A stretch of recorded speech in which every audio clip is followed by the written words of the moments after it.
This is a compilation of 4 videos that has a total of 201 tips and facts about Cities Skylines 2. I've removed any tips that have become irrelevant or were sort of duplicated between 2 of the videos and ordered them from oldest to newest. Sometime soon, I want to post a video answering direct questions from your comments. I have a few, but if you have questions about gameplay mechanics in Cities Skylines 2, please comment below. Thanks for watching. Hope you learn something new. When you load an existing save, you can use this map options button to toggle natural disasters, unlock all, unlimited money, and tutorials. But there are certain restrictions on unlock all and unlimited money. If you started your save originally with all of these options turned off, you can load a save and turn all or any of the 3 on. If you started your save originally with unlock all and unlimited money on, you cannot turn them off while loading the save. This is true for these 2 independently. Toggling unlock all depends on its original setting, and toggling unlimited money depends on its original setting. Natural disasters can be toggled when loading a save regardless of if it was on or off when you first made that save. Once you have saved a save file, you cannot change the main theme of it or its left or right hand traffic. It's easy to speed through choosing a map to play on, but pay extra attention to the climate and latitude. A lot of the maps that are natively North American theme are actually in the southern hemisphere, so the seasons will be backwards to what we are used to up here: summer in February and winter in July. The climate will tell you how long your winters are and how much rain to expect. The colder the lower end of the temperature range, the longer you can expect to have snow on your map. The outside connections are handy to know, but don't forget, you can make your own outside connections for roads, trains, boats, electricity, and water as soon as you unlock tiles to the edge of the map. Wind conditions don't change over time. Be sure to look at your air pollution info view before you build pollutive industry, and maybe before you start planning your city at all. Also, don't forget to look at your inland water reservoirs when you're planning your city. Livestock and stone specialized industries don't require natural resources, even though the resource info view is open when you're placing them. Don't waste precious resource space with these 2 industry types. Zoning generally prefers the first road placed when deciding which road to attach to. You can use this to your advantage when laying out your roads. You can also choose to just lay out roads however you like and force the zoning with the in-game paths like this. You can delete the paths once the buildings have zoned in without interrupting the buildings. You can adjust these zoning square gaps a bit by double-clicking different spots on your existing road with the Draw Road tool selected. Most of the time, it will move the gap to where you do the double click. It takes a bit of trial and error and finessing, but it may be useful. If you're struggling to get different size roads to connect to each other where you want them to, for example, having a smaller road start in the middle of a larger road, turning off the snap to zoning cell length option helps accomplish it. Turning off all snapping and using the replace tool with the same road selected acts as a tool to nudge roads a bit from their original position without deleting and redrawing them. You can select more than one segment at a time with this as well. You can also scooch buildings with this. If you turn snapping off, you can move most ploppable buildings away from the road a bit, as long as you no longer see the road required pop-up. If you're like me and very new to interchanges, don't hesitate to use the options provided in-game. But if you want to try to make your own, the simplest way to get started is upgrading one segment of existing highway in each direction to have one more lane than before. Then take the one lane, one-way highway and build onto and off of that to create your own on and off ramps. If you're using the parallel road tool with the suspension bridges in the highway menu, the default offset of 1 is too small and causes the pillars to collide. Up your offset to at least 2 and you'll be able to draw these bridges no problem. Is your cursor stuck inside your game while you're trying desperately to move it to your second monitor to click on the like button for this video? That's an option in the graphics settings. Change game cursor mode to free and give the video a thumbs up. Full tutorial on key walls to come, but for now, a simple way to make them happen with roads is set your elevation to 2.5 meters. Remember, the elevation step amount can be toggled, and build your road a bit further inland, then landscape down to it. You'll get better with practice, and we'll have step-by-step tutorials out there soon enough for specific use cases. Using the cut option for roads is a very simple way of creating an overpass. Dropping into the ground with the default elevation step at -10 meters, then drawing a road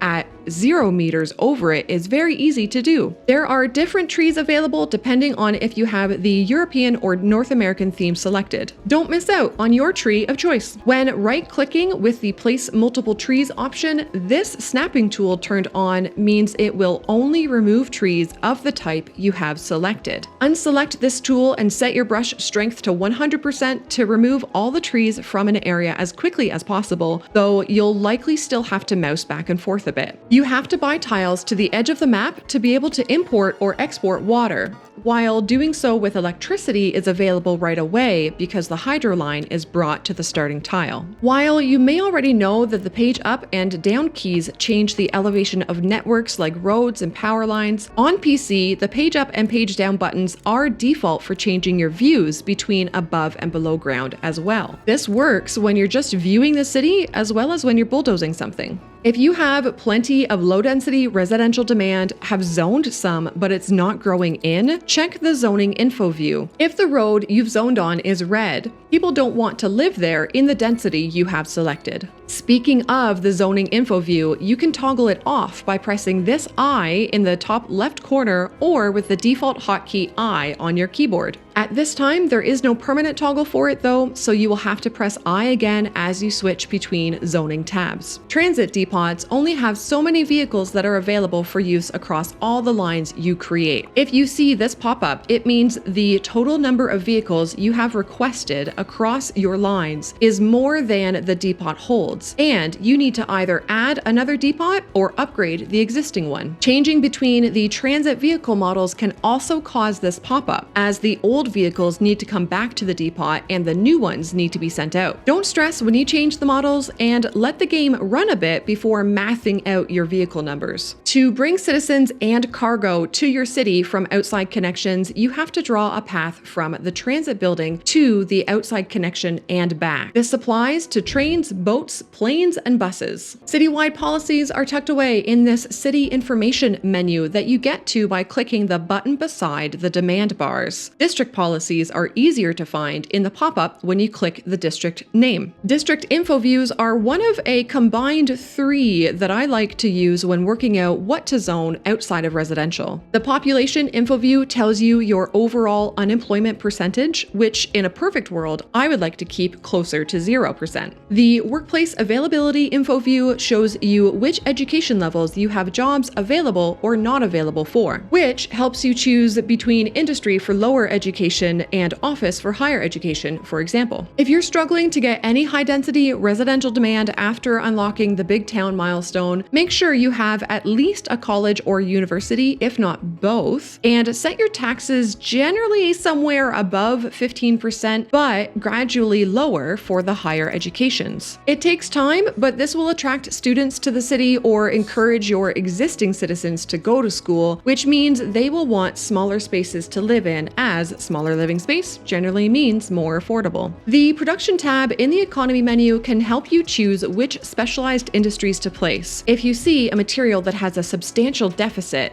and choose to make more of it, you will make more money overall, as you will no longer be importing from the outside connections. Grain is required for a lot of the production chains, including all 4 office goods, as they all require software, which through the production chain requires grain. If you want to dabble in balancing the production chain, it's a good idea to keep an eye on this page anyways, but worth getting a head start on grain and making note of where your farmland resources are to plan for more grain buildings in the future. That said, if you don't want to fuss around with balancing these surpluses and deficits perfectly, don't let smarmy YouTubers tell you you're not doing enough with the intricate parts of the game. The 2 graphics options I've found to have the most effect on my GPU usage and FPS are disabling fog quality settings and lowering level of detail as much as you're willing to. I do play with depth of field and motion blur disabled as well, but those went off immediately for personal preference. Cities are called settlements when you hover over the city name on the bottom GUI. At the time of recording, you can delete your entire landfill, no matter how much garbage is in it, and just place it again to get rid of all the trash stored in it. I suspect this will be patched out in a future update. You can also do this with cemeteries. Currently, deleting them gets rid of the bodies buried there. Will this be patched out as well? When running hydro lines, you can use page up and page down to change their visual style or put them underground. This works for both the electric cable and power line. It does cost different amounts to place these, but there is no difference in the wattage they can carry. With some finesse, you can run the smaller version of the above-ground electric cable along sidewalks on roads. Even though you can't select a hydro pole normally, if you leave one end of it unconnected and click that notification bubble, you can rename it. This works for unconnected water pipes as well. In fact, you can rename a couple surprising things like trees and bushes, and the structures that come placed on the map, including rocks, as well as vehicles in the specialized industry areas. In living spaces, you can rename the building, the families, the people, and the pets all individually. You can also rename transit stops, which changes their name on the transit line as well. Renaming a road automatically renames buildings on it to be relevant to the new name. It also changes the text in existing chirps. Being able to like a chirp started as a bug, but the developers liked it so much they decided to keep it in the game. Every street sign shows up visually as Chirper Street, regardless of the name of the street. You can't add trees to an already existing forestry area, but you can change its borders, plant the saplings, then change the borders back. If you place a building, road, path, or anything over fully grown trees,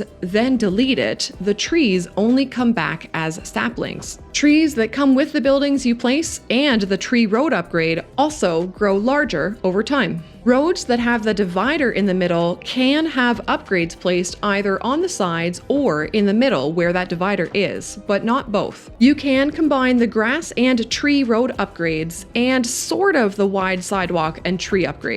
If you just place the tree upgrade, it gives you the wide sidewalk with it. Then when you remove it with right click, both go away. But if you use both the tree upgrade and the wide sidewalk upgrade on a road, then remove just the trees, the wide sidewalk stays. Elevated roads that have a divider can also have the wide sidewalk upgrade on that divider, but not the grass or trees and not the sides of the road. You can add and change where pillars are on elevated roads by double-clicking with the road tool. You can stack roads potentially indefinitely by starting with a high land height, stacking as many roads as possible, lowering the land height, and repeating. You can turn off snapping and use the replace tool to adjust road segments farther and farther apart while keeping them technically intact until it turns into this hot mess. A few of the parks will have tents show up in them if they are occupied by homeless people. If you search around your map, you may find some ruins or funny head statues. You can pick these up and move them to be within your city for a bit of beautification. You cannot, however, move the rocks that you may find.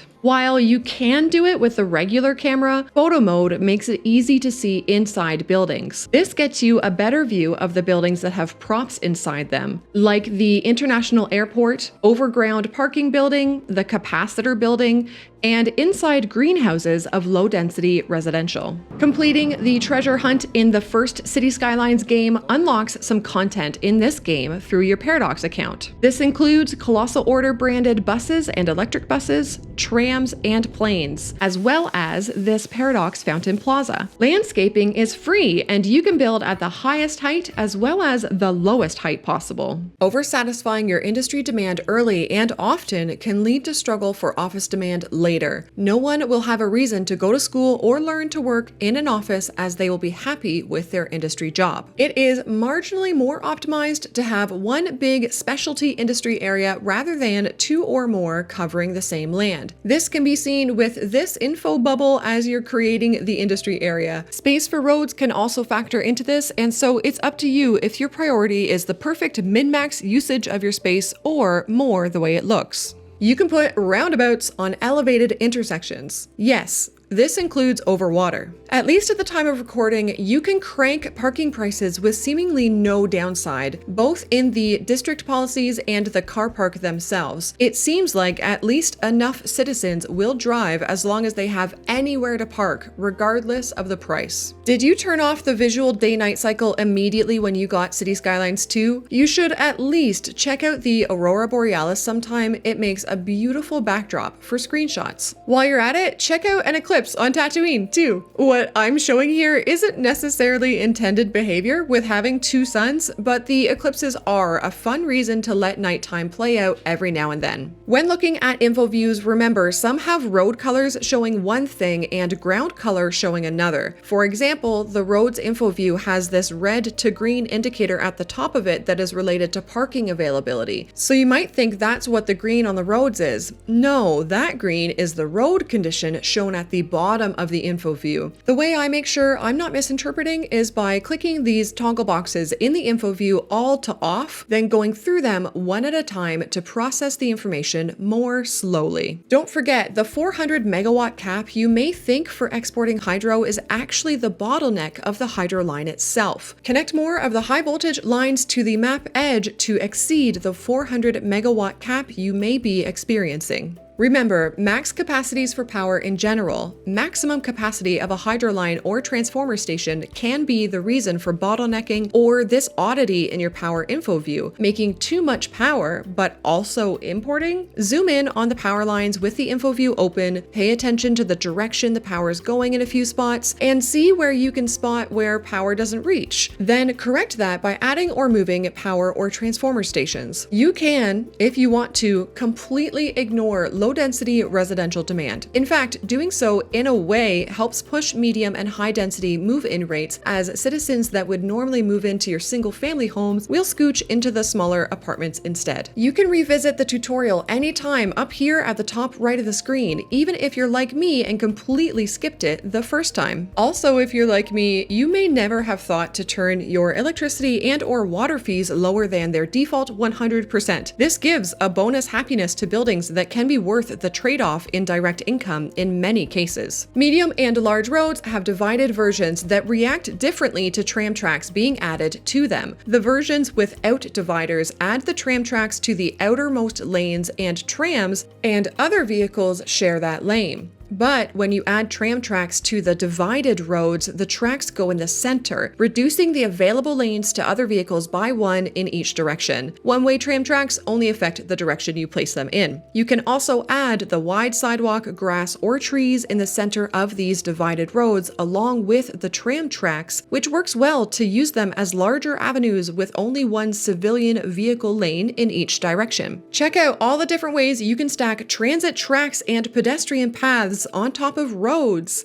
In the middle, on the sides, many combinations are possible. You can also run different transit tracks above each other. Don't hesitate to try this stuff out. Realism can wait for science. Minimum clearance over ship lanes can vary. I could swear when I tested this first, I was able to get highway over the narrow seaway at 40 meters. But right now, I'm needing 41.25. Then you can see the medium seaway requiring 42.5 meters. The point is, many folks will go way up to 50 meters when they don't have to. Try turning down your elevation step and seeing how close to 40 meters you can hop over these two sea lanes with. Many of the regular networks can't span the wide seaway because of their pillars, but some of the special bridges can. You can make it work with the Grand Bridge and the Golden Gate Bridge, for example. Regular roads generally have a maximum height of 50 meters, but the bridges available in the different tabs can go beyond that. The Grand Bridge and the Golden Gate Bridge can go up to 100 meters, and the rest can go up to 200 meters. Of course, this maximum height can be completely subverted by building the elevated road first, then lowering the land beneath it. Tunnels, cut, regular, fill, and elevated networks happen at consistent heights. For vehicle networks, including transit options,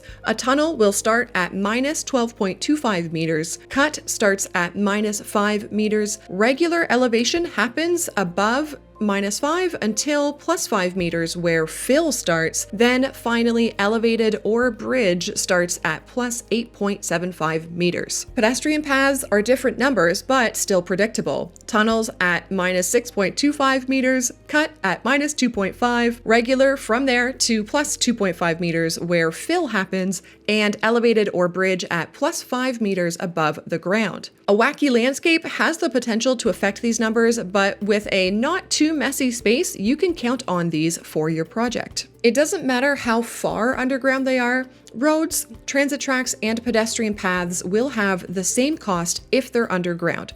So a 100-meter tunnel at 15 meters underground costs the same as a 100-meter tunnel at 50 meters underground. This is the same for the cut and fill functions. A cut road at -11.25 meters costs the same as a cut road at -5 meters. Same with fill at 5 and 6.25 meters. This is not the same for elevated roads or bridges though. They do cost more the higher their elevation. You can turn off radio ads on these stations labeled Urban City Radio, but it doesn't turn off city announcements on this station labeled Public Citizen Radio. If you do turn these ads off, it resets when you close to desktop. Bus stops, taxi stands, and tram stops all work on elevated roads. Train require a building as their stop, so they don't have elevated versions at this time. You can combine this with the fact that pedestrian paths work to reach elevated networks to create some fun transit options. Pedestrians will use these paths to walk to elevated roads, despite the fact that this visual barrier still exists. If you've connected a seaway from your harbor to the edge of the map and are still getting a problem bubble saying pathfinding failed when you're trying to place your route, look at where the ship path meets the docking spot at the harbor. Sometimes when you connect the seaway, it moves the connection there to have a gap. Here's an extreme example. If the dotted line on the seaway doesn't touch the bubble that represents where the ship can dock, the pathfinding won't work. Place your seaway at a different angle or scooch it around to remove any gap there and you should be good to go. Importing and exporting cargo via air is done as an upgrade to the airport. There is no upgrade for the international airport and no separate cargo airport. There are plenty of little tips to help with high rent. Smaller lot sizes, watching the land value doesn't get too high, not overplacing services, adjusting taxes. But I think one that gets overlooked is making sure your citizens have work. If you're seeing a lot of high rent complaints in the same area, click through some of the households. Sometimes you'll have children living with retired seniors or students living alone, so there's not much you can do. Other times, though, you'll notice they are just unemployed. Take note of their education levels and zone applicable jobs for them. Travel time to work and leisure also affects a rent. Living somewhere that has very short commute times to work, leisure, or shopping is very desirable, therefore rent goes up. If you want an easy way to see how far a citizen has to travel for work, zoom out a bit and use the pinpoint tool at home and then at their work. Check out the default names of some of the companies for a bit of a laugh. When upgrading stretches of road, you don't have to slide your mouse along the whole road. You can start at the first segment and move your mouse directly to the last segment. This is the same for bulldozing large stretches of road. However, that makes mistakes like this easy at highways and interchanges, so be careful.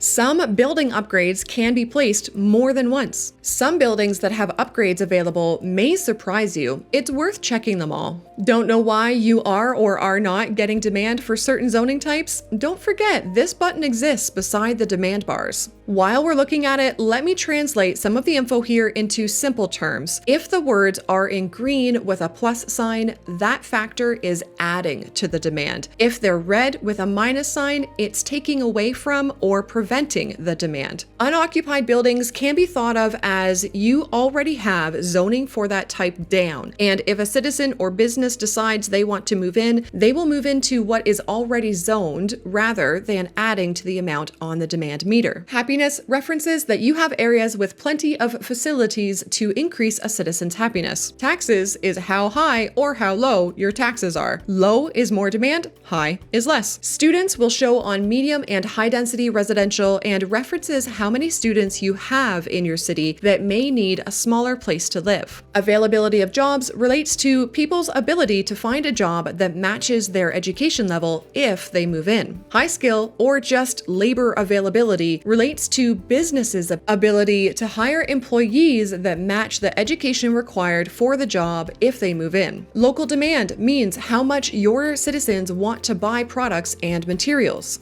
Gas station availability speaks to if the city needs more gas stations. Hotel demand means your city is attractive to tourists and they want somewhere to stay during their visit. Local availability of materials means the ability of the business to purchase materials it uses locally to lower its operating cost. Warehouse availability references warehouses being available to store the goods the business would use in their operations. This cool screen exists too, graphs.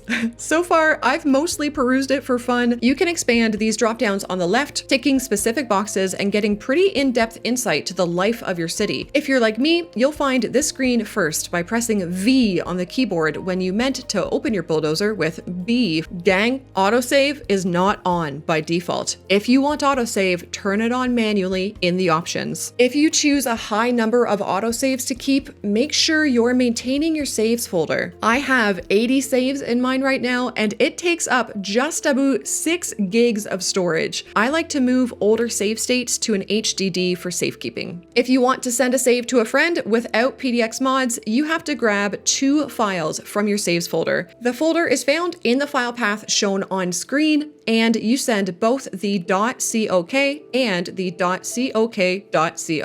Screenshots taken with the in-game photo mode are saved in a folder that's very close to the saves, shown on screen now. However, screenshots from Steam's native screenshot function with the default keybind F12 are saved at the path shown on screen now. I usually navigate there from within Steam if I need to. An easy way to get rid of problem notifications? The tilde key is your friend. Trees affected by pollution lose all their resource availability. Grid mode for roads has a maximum size of 2.3 kilometers on the first direction you click and 1.2 kilometers on the second direction. But you can still use grid mode to add on to existing roads if done carefully and perfect or near perfect perpendicular angles. You can build some of the highway interchanges the game provides directly over existing highway. Of course, this works best when the existing highway is straight. Trying to get your paths to connect to the Fountain Plaza and there being little you can do it with snapping on, but it's a pain, so just turn off snapping,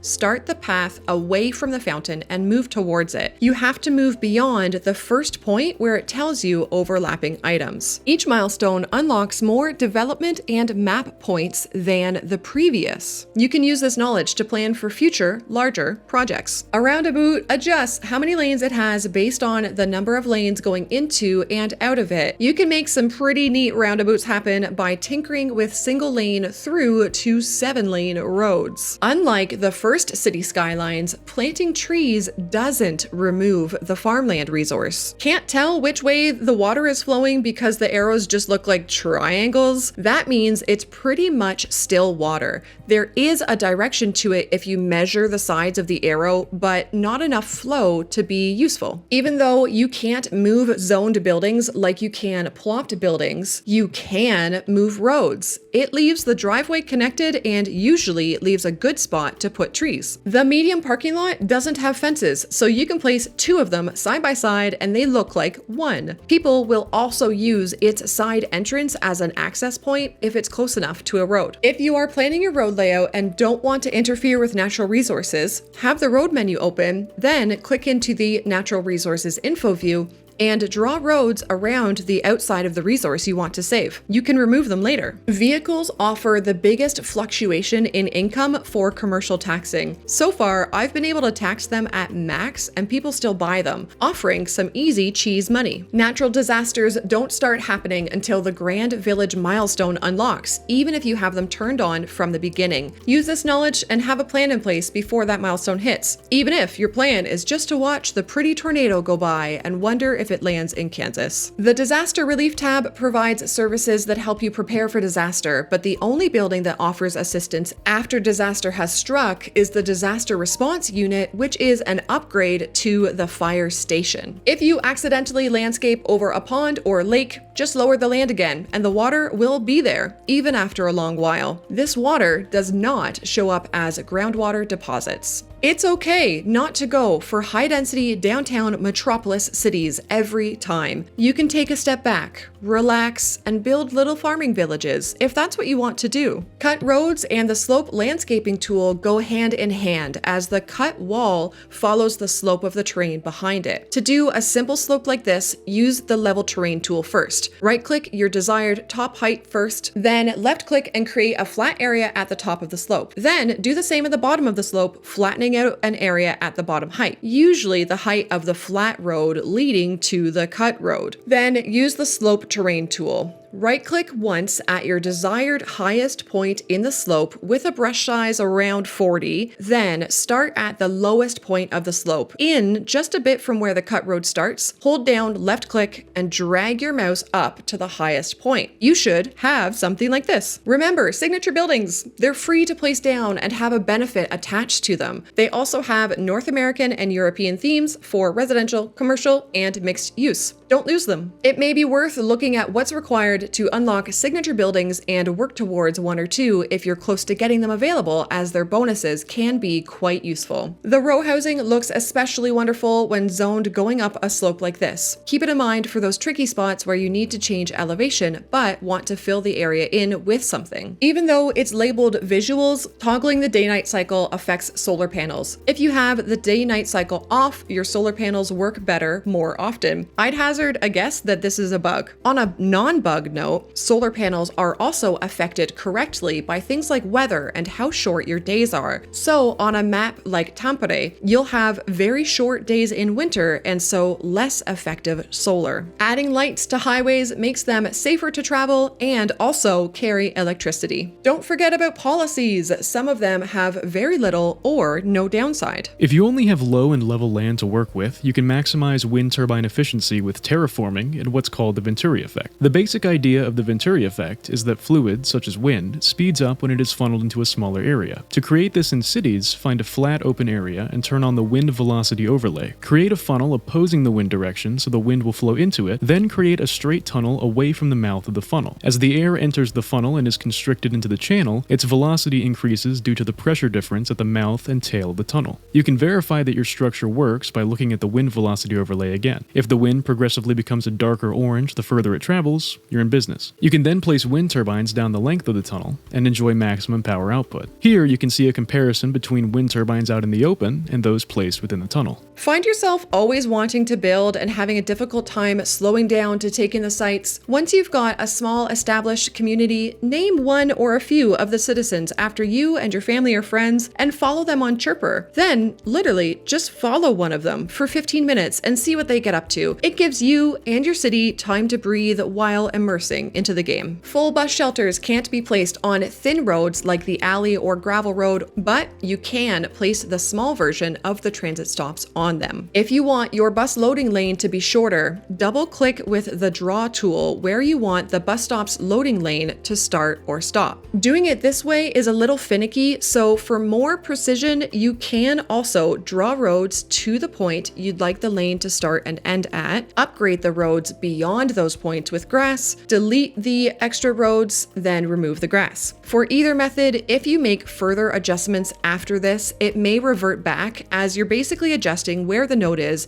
and adding or removing nodes nearby can rejig it. Deleting every bus depot and even station in your city does not remove the bus lines or bus stops, and your citizens will still wait at these unattended stops. This applies to all types of transit. Don't forget to bulldoze your transit stops and delete the lines if you no longer want them in your city. The number of vehicles a transit line will want to spawn is based on the physical length of the line rather than the number of stops on the line. See this example where I have two lines of the exact same length, one with many more stops than the other. and the default number of vehicles is the same on both of them. As you can only reduce the number of vehicles down to a certain point on each line, you can use this information to your advantage and consider creating shorter lines where it may be helpful. You can have roads that have the fill option on both sides at any height, so they basically act as a wall. Landscape your land up to about the height you want, then raise your road to 5 meters above that ground, draw your fill road where you want it, then landscape the land back down below it. This works with tall slopes too. To see what kind of zone a building is, click on it and look here. These icons are different for the different zones, densities, and themes. You may just have to squint a little. The color of the zoning tiles is different for each of these too. If you look while the game is paused, you can see the North American themed zoning has a darker outline. You can make an intersection look like this instead of this by turning off snapping, deleting each side of the intersection, and drawing the road back up to it just barely, one by one. Trying to get perfect perpendicular corners with your roads while you're building in an area that has a lot of conflicting guidelines, making your cursor snap all over the place? Turn off all snapping except snap to 90-degree angles and snap to zone grid. The snapping is still fairly loose if you're used to the first City Skylines game, but at least you don't have all the surrounding guidelines getting in your way. Trams can reverse in City Skylines 2, but it's not as simple as placing down 2 tram stops like this and drawing the tram line between them. You have to take the tram track and draw a bit of it off the road after your last stop. This will be where your tram reverses. This can be the regular tram track or the one-way tram track, and it can be at the end of a road like this or coming out of a segment of road like this. Then watch where the tram track meets the road. Take a tram stop and place it at the end of your tram track nubbin. Placing that tram stop alters the grooves of where the tram can run, allowing it to reverse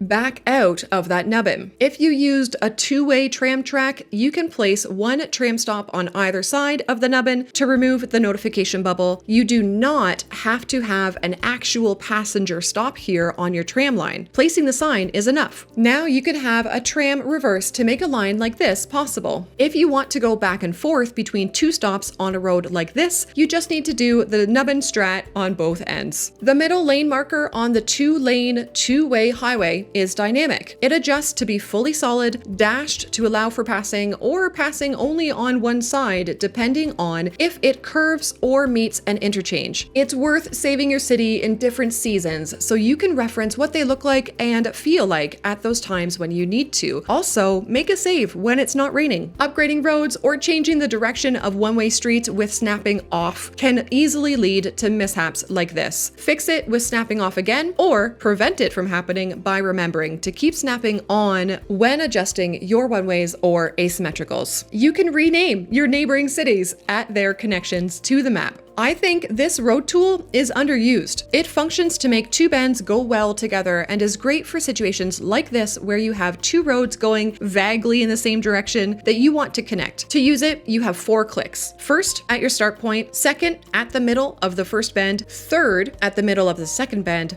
and fourth, at the final point. If a residential building is abandoned, you can hover over the unhappy logo up here to see hints to why. Note, this may not be worth acting on for just one house, but if you have many abandoned buildings and they are all complaining about one thing, chances are you'll want to correct it. It's easy to forget some bridges don't carry water and you have to connect them manually, especially because they still carry power. I remember best by it being all these bridges that don't show the pipes under the roads in their on-screen image, even though, they do carry power. Don't forget, you can place or grow in shorter buildings under elevated roads, unlike in the first City Skylines. An easy example you may want to use is parking under a highway. Avoid putting large buildings like the airport on a main road like this, otherwise traffic can get messy. Building a bit of a loop of a road is a beginner-friendly solution to help. Now, want to make that loop look neat with parking? Put the parking against the main road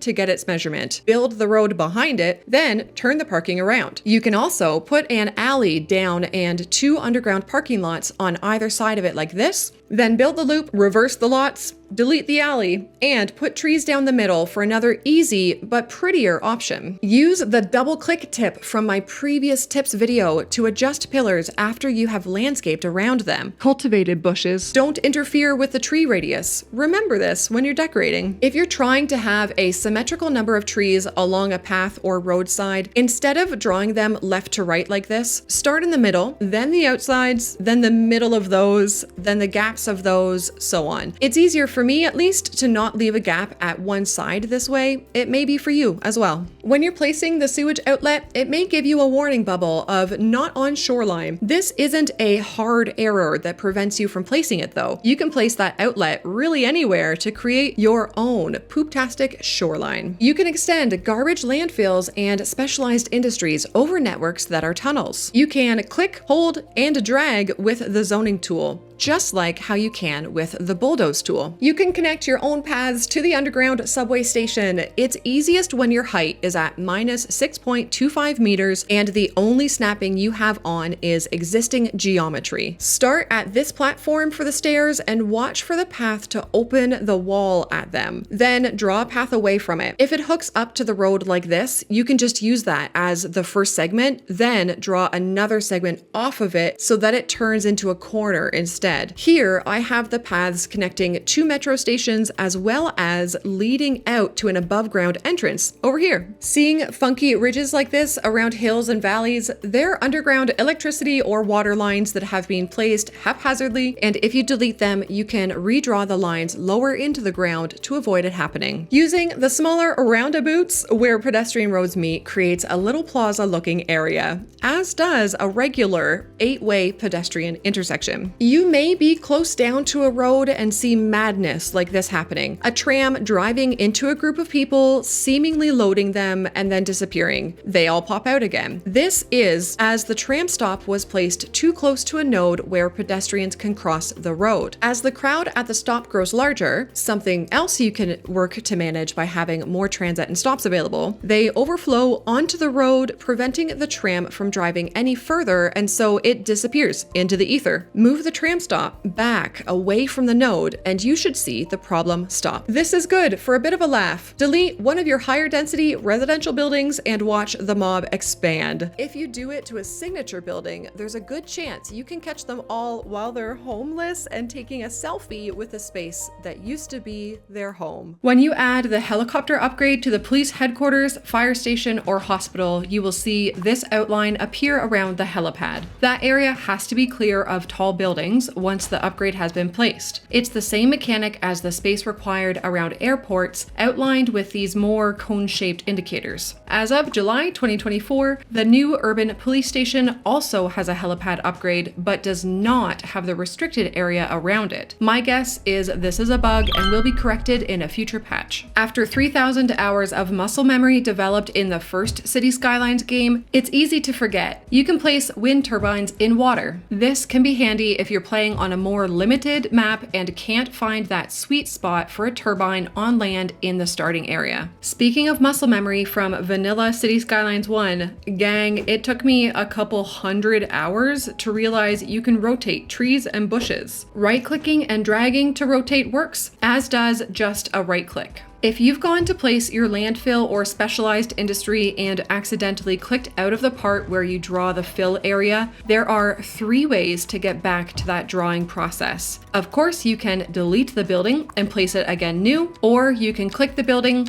click this button in its info pop-up and draw the nodes out like this, or you can move the building if you prefer to click through the nodes like this, but bulldozing, it's a small hassle. Ever get halfway through plotting out your landfill or specialized industry and realize you started the plot on the wrong side? It took me too long to realize the easiest way to tell which side of the plot you start your points from is the side the angle information shows up on. Of course it is. If you want time to pass more quickly than the third game speed option, you can open photo mode, go to the farthest right tab labeled environment, and up this simulation speed to a max of 8.0.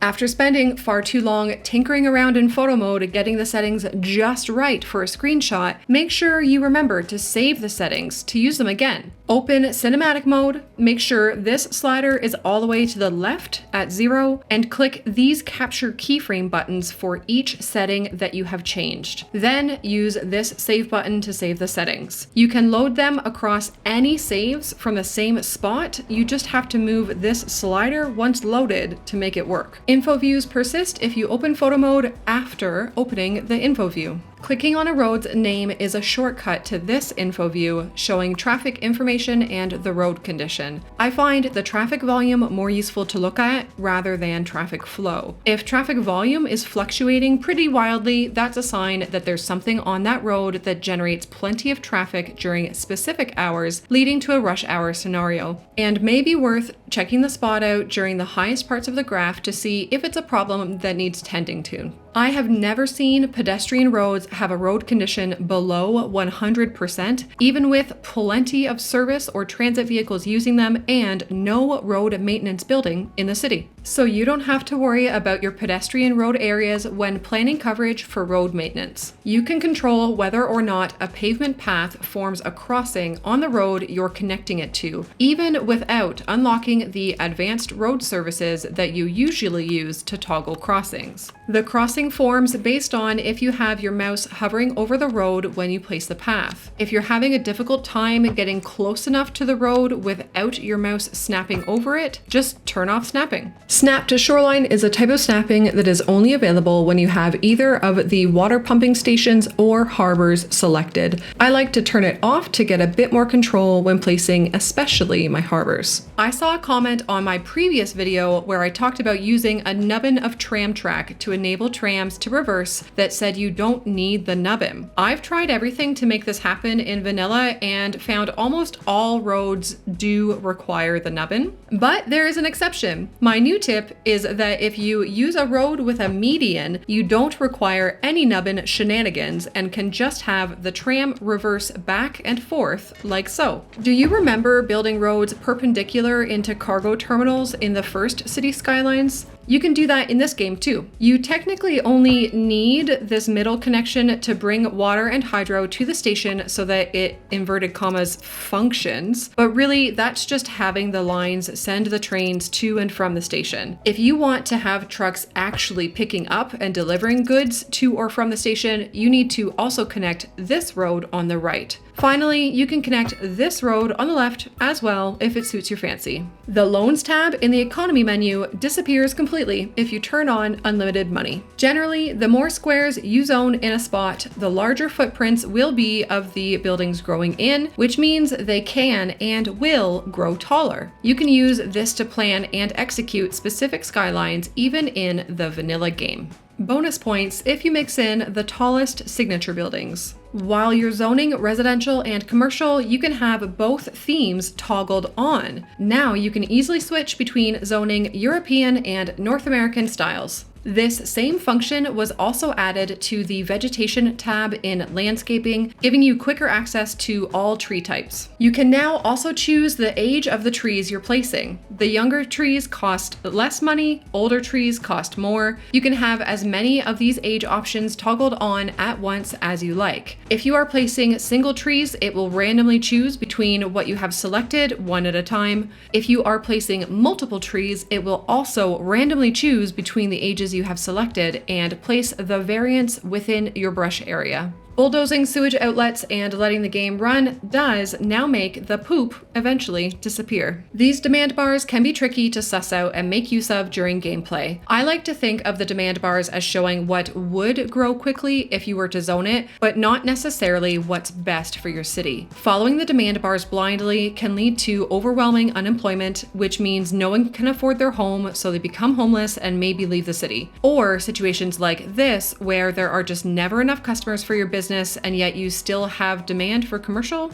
Instead of following only the demand bars, I like to look at my employment percentage as my primary driver for what to zone. You can find it in this population info view. If unemployment is below 10%, I feel comfortable zoning more residential. If unemployment is over 10%, I'll look to zone commercial, office, or industry. Choosing between those three involves looking at the production tab to see if I should be zoning industry or office to relieve some deficits in materials, the current education status of my citizens, and this workplace availability info view to see if I already have too many jobs open at one education level, which means I need to zone jobs for the other education levels. Once I know what I want to zone, I then look at the demand bars to see if I need to change anything for it to grow in. For example, I would lower taxes on offices if I want offices because I have too few high education jobs and plenty of educated citizens, but no office demand because my taxes are too high. It's easy to forget about districts when they can also be very useful for choosing what to zone and where. When you click on a district, you can see employment information specifically within that district. This is helpful for comparing at a glance against the households number and trying to provide your citizens jobs that are close to home. While the main happiness bar at the bottom right of the screen or inside the main info view can be handy to see what's going on with your city at a glance, districts hone in this tool as well. The happiness information here will show you information specific to the district you've clicked on, and you can use that knowledge to accommodate their needs more specifically, rather than seeing complaints about not being within walking distance to an elementary school represented for the whole city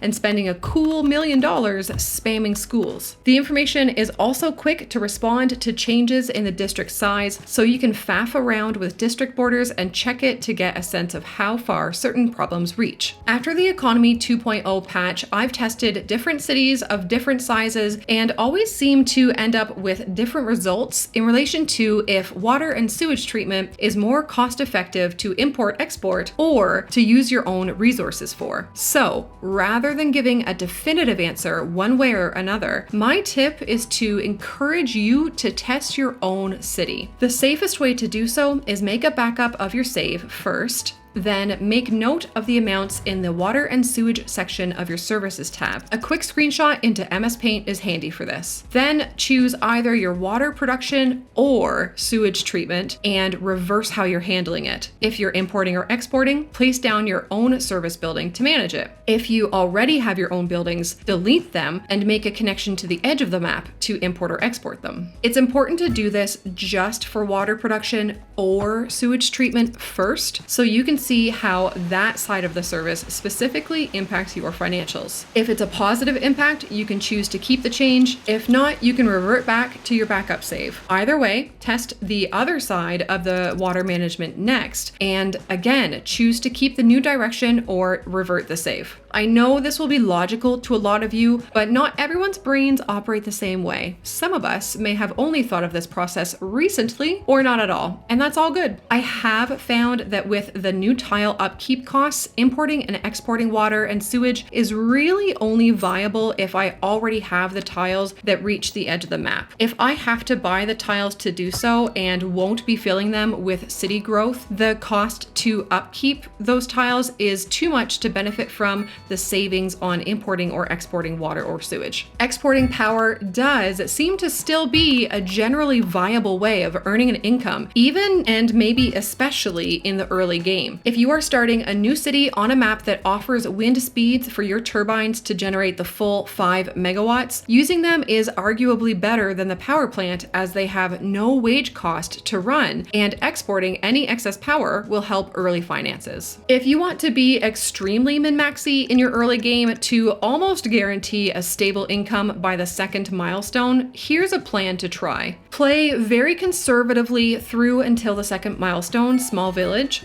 and make sure you have space left to build around a groundwater deposit. Spend as little money as possible, not placing any services other than water and power if you can help it. Don't use your development points, and make sure you have at least $700,000 left when you unlock Small Village. Then use the 3 development points you have to unlock geothermal power. Place down geothermal, connect it to your city and the hydro lines available to export extra, and once it's up and running, you should be earning enough from exporting power to be able to continue building fairly comfortably. This and other money-making ideas, like using an incineration plant to cover your garbage while exporting power, usually won't work effectively if you have to take out a loan. Maybe this tip crosses over to real-life advice as well. Gang, loans are expensive. Before you press accept on a loan, pay attention to how this number changes as you increase the loan. As soon as this text changes from surplus to deficit, you're likely to have a bad time unless you're positive you'll make more than that with the building you're going to place. The best use I see for loans is if you're able to pause the game, take out the loan, place down the building you took out the loan for, and it grants you enough XP to reach the next milestone and thus immediately pay the loan back off, or at least pay it mostly off to drastically decrease the amount you'll be spending in interest. In general, I suggest to stay away from loans if you can help it. You know what? Let's get into all the classic early game financial tips. Don't forget that roads have different upkeep, generally based on their size. If you're really struggling in the early game, try building out of gravel roads at first. You can always upgrade them later when your income is more stable. Also, consider that while the pedestrian street costs more to place initially, its upkeep is even less than the gravel road or alley. When placing services, remember that the upkeep shown here isn't the only cost you'll need to manage. Almost all services will also have wages that need to be paid, increasing the amount they ultimately cost to run by quite a bit. Watch this small elementary school go from an advertised upkeep of $5,000 to well beyond that. Wind turbines and water towers don't employ people, so they don't have wages to factor in. Specialized industry is your friend.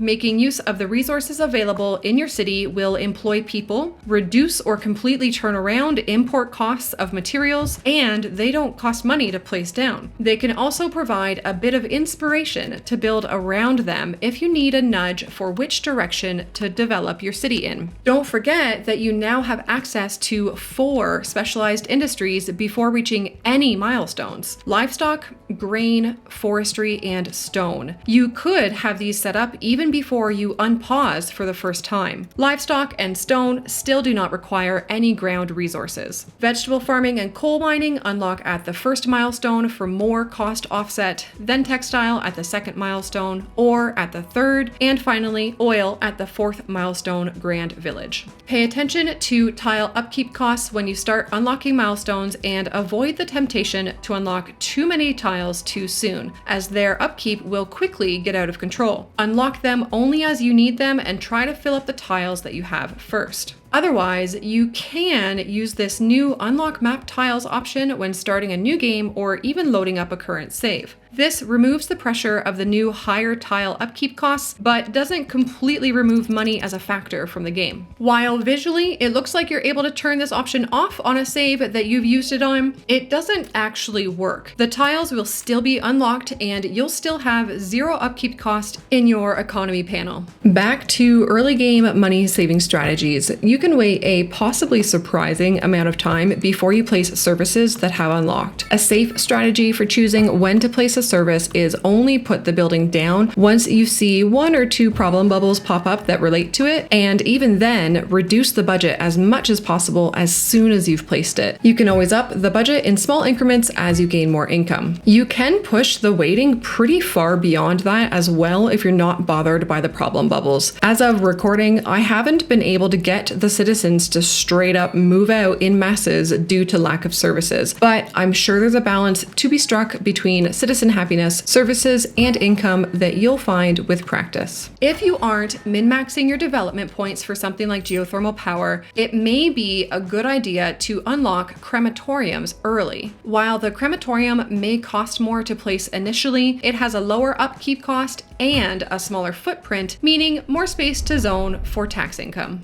It may be tempting to raise all your taxes in the early stages of your city as a way to earn quick cash, but doing so can be detrimental in the longer term, even causing your city to fail. Tax revenue will make up the largest portion of your income, but for that to happen, you need people living in your city to pay those taxes, and hiking them up too much too early will cause people not to move in or even to move out. That said, leaving your taxes at the default value leaves important income on the table. So when you adjust taxes, make sure you're doing it slowly and monitoring the impact it has on your demand and citizens' happiness. You want residential really as low as possible to encourage people to move in and grow the city. I'd say at most 12%, and commercial and industry below 15%. Looking closer at residential taxes, as you raise them, you will start to see a negative factor appear in the happiness info view of high taxes. This factor does not appear at the same tax percentage for every city, or even every education bracket within various cities. It will vary depending on how comfortable that education level is paying that amount of taxes with their current income and spending. If the raise in taxes will affect their way of life, you'll start to see the negative factor in the happiness chart. Here, I'm showing you a couple different cities and where their tax levels start affecting them. If you want to determine where things lie in your city, I suggest starting with all your residential taxes at the default 10%, then raising each education level by 1% at a time, waiting a moment for your game to run and checking the happiness chart to see if they're affected. In general, gang, play the early parts of the game slow. Pay attention to what you place down, how it affects your income, how your income changes when you adjust things in the economy panel, and don't feel rushed into placing new buildings as soon as they unlock. Once you have a positive income, it's great to really take your time and maybe decorate or plan a little as you wait for cash to accumulate. If you're still struggling for income in the earlier stages of your city, remember to consider all the various sources of income or cost offset available to you. Taxes, selling electricity, service fees, including parking fees both at parking lots and roadside via the policy, and producing your goods with an easy path to the businesses that need them. Combine these in small parts with ways that you can reduce cost, like using dirt roads, small service buildings, and lowering service budgets, and together the small changes will add up to a net positive income. The key is experimenting and playing around with all the options and combining them in a way that yields even a small positive income without causing your citizens to go broke and not be able to afford their rent. Speaking of considering all things, I recently heard the expression consider all journeys when planning and zoning your residential areas. Your citizens will need to navigate to school, work, and leisure.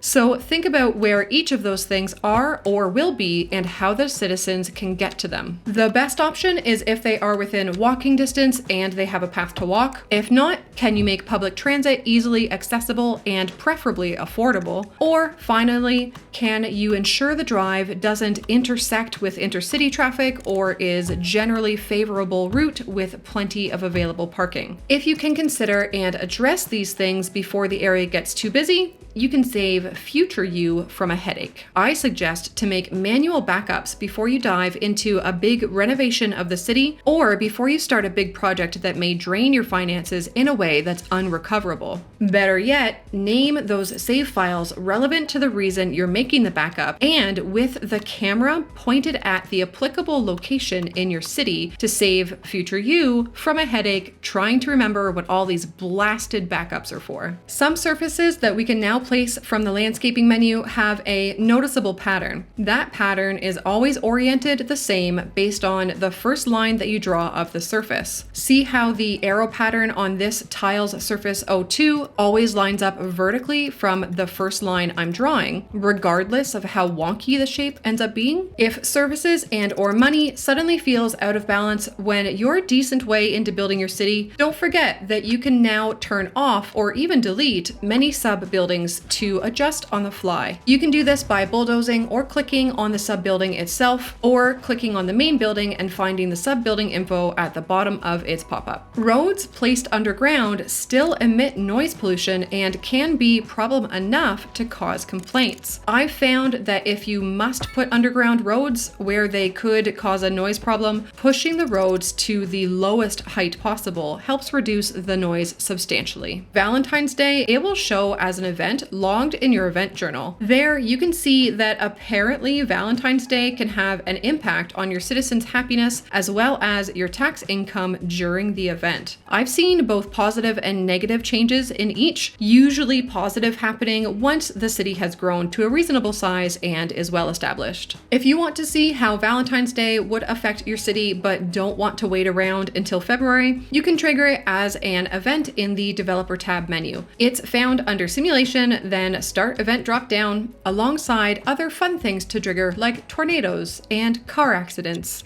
Anything that is labeled as a bridge in the roads menu doesn't really have a curved placement option. They will either place in straight segments that form a pseudo curve or not place at all because the nodes are too close. Drawing a regular elevated curved road, then upgrading to one of these bridges yields generally the same results, except for the Grand Bridge and the Golden Gate Bridge. Upgrading to either of them results in this floating road that has intermittent barriers. You can't connect other roads to these naturally though, as it will try to generate the end pillars and collision gets in the way. There is a 6-lane road on the San Francisco map called Golden Gate Road that we don't have access to in the main game menus, but you can find it using dev mode in the home button menu. When you click on it after placing, this pop-up calls it the Golden Gate Bridge, but when you compare it to the bare version of the Golden Gate Bridge from the previous tip, it has a lower upkeep cost, so I'm calling it a different road.